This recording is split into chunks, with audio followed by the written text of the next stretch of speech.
তোমাদের না সকলের ব্রেস্ট মিল্ক নিয়ে অনেক প্রশ্ন রয়েছে, তাহলে চলো তোমাদেরকে একটা কথা বলি। 7ই ফেব্রুয়ারি আমার বেবি হয়েছিল, আর আমার বেবির বয়স হচ্ছে এখন 2.5 মাস।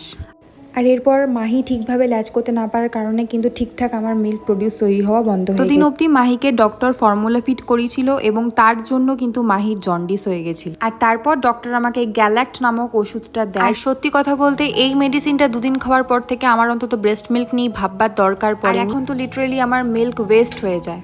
তবে এটা ছাড়াও তোমাদেরকে যেগুলো খেতে হবে সেগুলো হলো প্রয়োজন মতন জল, প্রয়োজনের থেকে অনেক বেশি জল খেতে হবে, মানে প্রায় 4.5 থেকে 5 লিটার মতন জল খাও, দুধ সাবু খাও, লাউ দেওয়া সবজি খাও, ভীষণ পরিমাণে জল জাতীয় খাবার যেমন ডাবের জল, এই ধরনের খাবারগুলো খেলে কিন্তু অনেক বেশি পরিমাণে দুধ হবে তোমাদের। আর অবশ্যই একটা কথা মাথায় রাখবে কিন্তু, যে তোমাদের ব্রেস্ট মিল্ক হোক অথবা না হোক, বাচ্চাকে দিয়ে কিন্তু ল্যাচ করাতেই হবে, তা না হলে কিন্তু কোনো দিনও ব্রেস্ট মিল্ক ভালো করে তৈরি হবে না।